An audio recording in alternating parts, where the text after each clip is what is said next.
अस्सलाम वालेकुम dear students, मैं हूँ आपकी साइंस टीचर। और पिछले वीडियो लेक्चर में हमने यूनिट सेकंड का पहला चैप्टर स्टार्ट किया था जिसका नाम है रिप्रोडक्शन इन एनिमल्स। स्टूडेंट्स, हमने पिछले वीडियो लेक्चर में रिप्रोडक्शन के बारे में पढ़ा था कि रिप्रोडक्शन क्या होता है, और हमने स्ट्रक्चर ऑफ एग पढ़ा था कि एग का जो स्ट्रक्चर है वो कैसा होता है और उसमें कौन कौन सी चीज़ें होती है।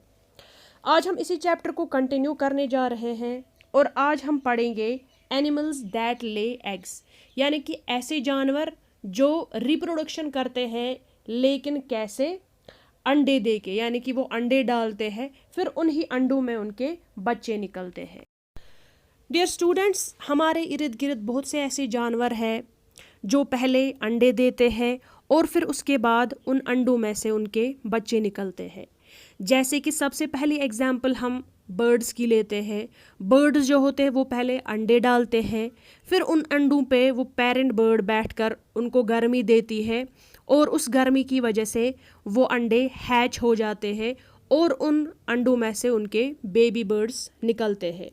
और उसके बाद ये जो पेरेंट बर्ड है वो अपने बच्चों की केयर करते हैं, उनकी देखभाल करते हैं।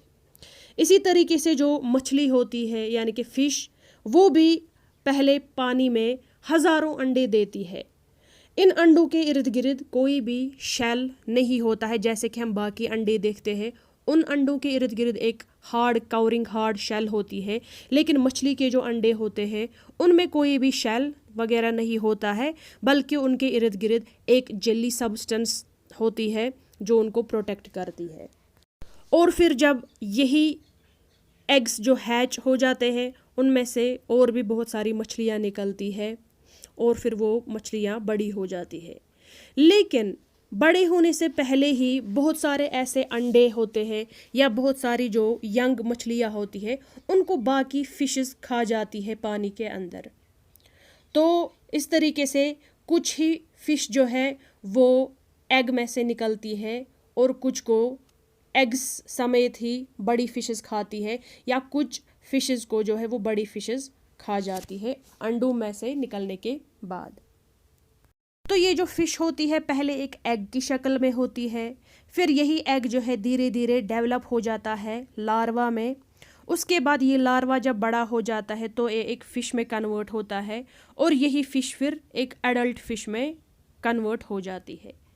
फ्रॉग का भी अगर हम लाइफ साइकिल देखेंगे तो फ्रॉग जो है वो पहले अपना बहुत सारा टाइम ज़मीन पर गुजारती है, लेकिन जब उसे अंडे डालने होते हैं तो वो पानी के अंदर अपने अंडे डाल देती है।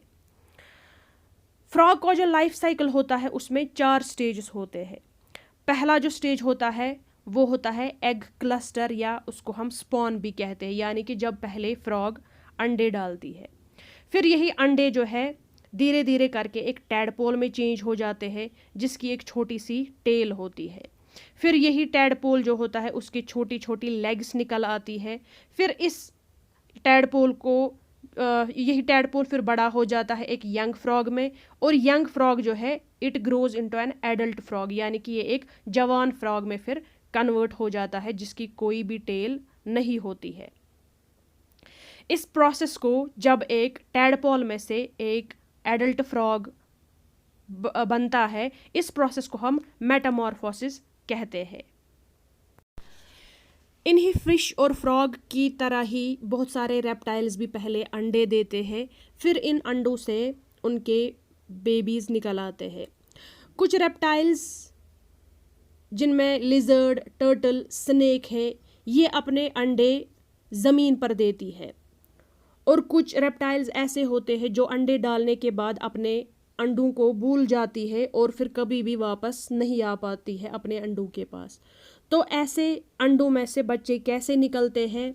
ये अंडे सूरज की रोशनी और गर्मी की वजह से गर्म हो जाते हैं और हैच होकर इनमें से इनके बेबीज़ निकलते हैं, यानी कि इनको पेरेंट्स प्रोटेक्ट नहीं करते हैं इन बेबीज़ को, और बहुत सारे एग्स जो है उनको बाकी जानवर भी खा जाते हैं। इसी तरीके से इंसेक्ट्स भी अपने बच्चों को जन्म देने के लिए पहले अंडे डालती है और फिर उन अंडों में से उनके बेबीज़ निकल आते हैं। जैसे एग्जाम्पल हम कॉकरोच की लेंगे। कॉकरोच पहले एक अंडा देता है या बहुत सारे अंडे देते हैं, जिनमें से फिर एक छोटा सा कॉकरोच निकाल आता है जिसको निम्फ कहा जाता है। हमें एक चीज़ याद रखनी है कि इस निम्फ के विंग्स नहीं होते हैं, ये विंगलेस होता है और ये एडल्ट में कन्वर्ट तभी होता है जब ये अपनी पुरानी वाली स्किन को शेड करता है। इस प्रोसेस को हम मोल्टिंग भी कहते हैं, यानी कि जब एक निम्फ कन्वर्ट होता है एक एडल्ट में, लेकिन कैसे, जब वो अपनी स्किन को शेड करेगा, उस प्रोसेस को हम मोल्टिंग कहते हैं। बटरफ्लाई भी पहले अंडे देती है, उसके बाद ये अंडे जो है इनमें से एक छोटा सा कीड़ा निकलता है जिसको कैटरपिलर कहा जाता है।